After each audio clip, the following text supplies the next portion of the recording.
Hi friends, ನಾ ಈ ವಿಡಿಯೋದಲ್ಲಿ ಮಾಡ್ತಾ ಇರೋದು ಗಂಗಾ ನದಿಯ ಬಗ್ಗೆ ಮಾಡ್ತಾ ಇದ್ದೀನಿ.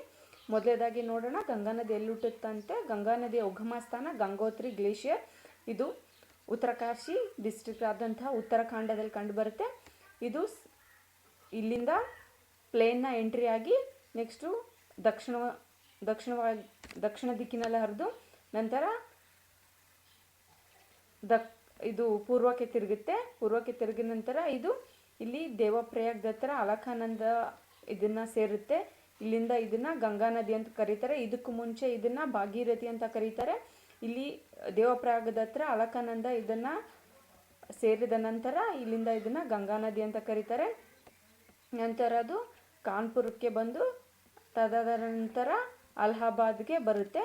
ಇಲ್ಲಿಂದ ಇದು ಅಲಹಾಬಾದ್ ಹತ್ರ ಯಮುನಾ ನದಿಯು ಗಂಗಾ ನದಿಯನ್ನು ಸೇರುತ್ತೆ. ಅದಕ್ಕೆ ಮುಂಚೆ ಯಮುನಾ ನದಿಯಲ್ಲಿ ಉಟ್ಕೊಳ್ಳುತ್ತಂದರೆ ಯಮುನಾ ನದಿಯ ಉಗಮ ಸ್ಥಾನ ಯಮುನೋತ್ರಿ ಗ್ಲೇಷಿಯರ್. ಇದು ಕೂಡ ಉತ್ತರಾಖಂಡದಲ್ಲಿ ಬರುತ್ತೆ. ಇಲ್ಲಿ ಬಂದರ್ ಪಂಚ್ ಅಂತ ರೇಂಜ್ ಇದೆ. ಆ ರೇಂಜ್ ಹತ್ತಿರ ಕಂಡುಬರ್ತಂಥ ಯಮುನೋತ್ರಿ ಗ್ಲೇಷಿಯರಲ್ಲಿ ಇದು ಉಗಮ ಆಗುತ್ತೆ. ನಂತರ ಇದು ದಕ್ಷಿಣವಾಗಿ ಹರಿದು ಡೆಲ್ಲಿಗೆ ಬರುತ್ತೆ ಯಮುನಾ ನದಿ. ಈ ಡೆಲ್ಲಿಯಿಂದ ಇದು ಆಗ್ರಾಗೆ ಬರುತ್ತೆ. ಆಗ್ರಾದಿಂದ ಇನ್ನು ಮುಂದಕ್ಕೆ ಪೂರ್ವ ದಿಕ್ಕಿನಲ್ಲಿ ಹರಿದು ಬರುತ್ತೆ. ನಂತರ ಇಲ್ಲಿಂದ ಇಲ್ಲಿ ಅನೇಕ ಉಪನದಿಗಳು ಕೂಡ ಯಮುನಾ ನದಿಯನ್ನು ಸೇರಿಕೊಳ್ಳುತ್ತೆ. ಅದೇ ಆದಂದರೆ ಬನಾಸ್ ಅಂದರೆ ರಾಜಸ್ಥಾನದಲ್ಲಿ ಹುಟ್ಟತಕ್ಕಂಥ ಬನಾಸ್ ಕೂಡ ಇದನ್ನು ಬಂದು ಜಾಯಿನ್ ಆಗುತ್ತೆ.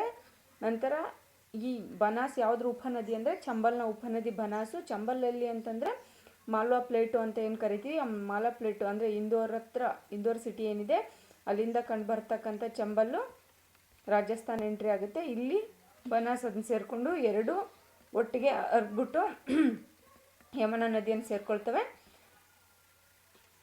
ನಂತರ ಭೂಪಾಲ್ ಹತ್ರ ಅಂದರೆ ಮಹಾರಾಷ್ಟ್ರದಲ್ಲಿ ಹುಟ್ಟತಕ್ಕಂಥ ಬೇಟ್ವಾ ಬಂದ್ಬಿಟ್ಟು ಯಮುನಾ ನದಿಯನ್ನು ಸೇರಿಕೊಳ್ಳುತ್ತೆ.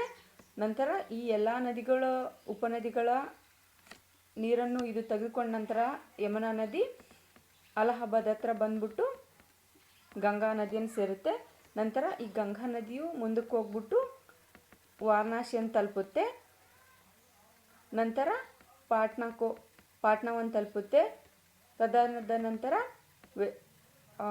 ತದಾದ ನಂತರ ಬಂದ್ಬಿಟ್ಟು ಇದು ವೆಸ್ಟ್ ಬೆಂಗಾಲ್ನ ಸೇರಿಕೊಳ್ಳುತ್ತೆ. ಈ ವೆಸ್ಟ್ ಬೆಂಗಾಲಲ್ಲಿ ಫರಕ್ಕಾ ಬ್ಯಾರೇಜ್ ಕಟ್ಟಿದ್ದಾರೆ. ಈ ಫರಕ್ಕಾ ಬ್ಯಾರೇಜ್ ಹತ್ರ ಇದು ಈ ಗಂಗಾ ನದಿ ಎರಡು ಓಳಾಗುತ್ತೆ, ಅಂದರೆ ಎರಡು ಕವಲುಗಳಾಗಿ ಒಡೆಯುತ್ತೆ. ಒಂದು ಬ್ರ್ಯಾಂಚು ಹುಗ್ಲಿ ನದಿ ವೆಸ್ಟ್ ಬೆಂಗಾಲ್ ಕಡೆ ಹರಿದ್ರೆ, ಇನ್ನೊಂದು ಬ್ರ್ಯಾಂಚು ಭಗೀರಥಿಯು ಬಾಂಗ್ಲಾದೇಶವನ್ನು ಸೇರುತ್ತೆ.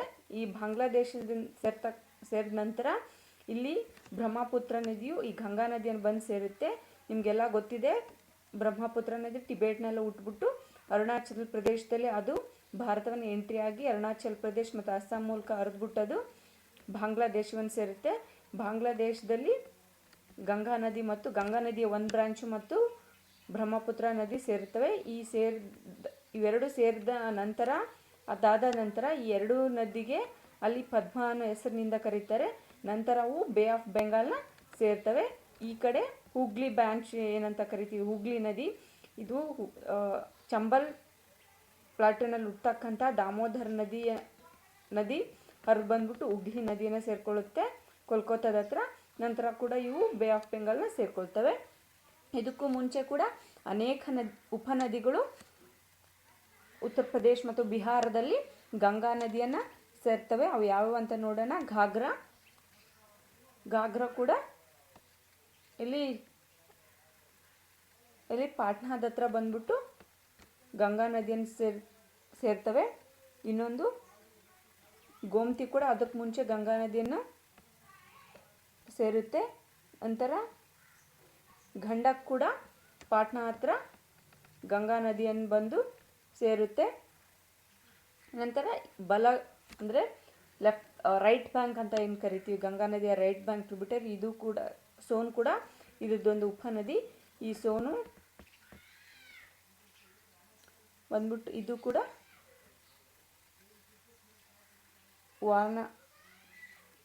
ಪಾಟ್ನಾ ಹತ್ರ ಬಂದ್ಬಿಟ್ಟು ಗಂಗಾ ನದಿಯನ್ನು ಸೇರಿಕೊಳ್ಳುತ್ತೆ. ಸೊ ಇವಿಷ್ಟು ಉಪನದಿ. ನೀವು ಇಲ್ಲೇನು ನೆನ್ಪಿಟ್ಕೋಬೇಕಂದ್ರೆ ರೈಟ್ ಬ್ಯಾಂಕ್ ಟ್ರಿಬ್ಯೂಟರಿ ಯಾವುದು, ಲೆಫ್ಟ್ ಬ್ಯಾಂಕ್ ಟ್ರಿಬ್ಯೂಟರಿ ಯಾವುದು ಅಂತ ನೋಡ್ಕೋಬೇಕು. ನಿಮ್ಗೆಲ್ಲರಿಗೂ ಗೊತ್ತಿರೋ ಹಾಗೆ ಪಶ್ಚಿಮ ದಿಕ್ಕಿನಿಂದ ಗಂಗಾ ನದಿ ಬಂದ್ಬಿಟ್ಟು ಯಮುನಾ ನದಿಯನ್ನು ಸೇರುತ್ತೆ ಅಲಹಾಬಾದಲ್ಲಿ. ನಂತರ ರೈಟ್ ಸೈಡಿಂದ ಸೋನ್ ನದಿ ಕೂಡ ಗಂಗಾ ನದಿಯನ್ನು ಸೇರುತ್ತೆ. ಇನ್ನು ಲೆಫ್ಟಿಂದ ಘಾಗರು, ಗೋಮತಿ, ಗಂಡಕ್ ಅವು ಕೂಡ ಗಂಗಾ ನದಿಯನ್ನು ಲೆಫ್ಟ್ ಸೈಡಿಂದ ಸೇರ್ತವೆ. ಇನ್ನು ಯಮುನಾ ನದಿಯ ಉಪನದಿಗಳು ಯಾವುವು ಅಂತಂದರೆ ನಿಮಗೆಲ್ಲ ಗೊತ್ತಿದೆ, ಚಂಬಲ್ಲು, ಬೇಟ್ವಾ ಅವು ಉಪನದಿಗಳು. ಇವು ರೈಟ್ ಸೈಡಿಂದ ಯಮುನಾ ನದಿಯನ್ನು ಸೇರುತ್ತವೆ. ನಂತರ ಗಂಗಾ ನದಿ 2 ಭಾಗವಾಗಿ ವಿಭಾಗವಾಗುತ್ತೆ. ಇವಾಗ ವೆಸ್ಟ್ ಬೆಂಗಾಲ್ಗೆ ಬಂದು ಸೇರಿದಾಗ ಅದು ಫರಕ್ಕಾ ರಿವರ್ ಹತ್ರ ಒಂದು ಬ್ರ್ಯಾಂಚು ಹೂಗ್ಲಿ ಬ್ರ್ಯಾಂಚು ವೆಸ್ಟ್ ಬೆಂಗಾಲ್ಗೆ ಹೋದರೆ, ಇನ್ನೊಂದು ಭಗೀರಥಿ ಬ್ರ್ಯಾಂಚು ಬಾಂಗ್ಲಾದೇಶಕ್ಕೆ ಹೋಗುತ್ತೆ. ಇಲ್ಲಿ ಹುಗ್ಲಿ ಅಂದರೆ ಕೋಲ್ಕತ್ತಾದ ಹತ್ರ ದಾಮೋದರ್ ನದಿ ಬಂದ್ಬಿಟ್ಟು ಈ ಹುಗ್ಲಿಯ ನದಿಯನ್ನು ಸೇರ್ಕೊಳುತ್ತೆ. ಎರಡೂ ಸೇರಿಬಿಟ್ಟು ಬೇ ಆಫ್ ಬೆಂಗಾಲ್ನ ಸೇರ್ತವೆ. ನಂತರ ಇಲ್ಲಿ ಇನ್ನೊಂದು ಗಂಗಾ ನದಿ ಇನ್ನೊಂದು ಬ್ರಾಂಚು ಬ್ರಹ್ಮಪುತ್ರ ನದಿ ನೀರನ್ನು ಪಡೆದುಕೊಂಡು ಪದ್ಮವಾಗಿ ಹರಿದು ನಂತರ ಬೇ ಆಫ್ ಬೆಂಗಾಲ್ನ ಸೇರ್ತವೆ. ಇದಷ್ಟು ಗಂಗಾ ನದಿಯ ಬಗ್ಗೆ ಇನ್ಫಾರ್ಮೇಷನು.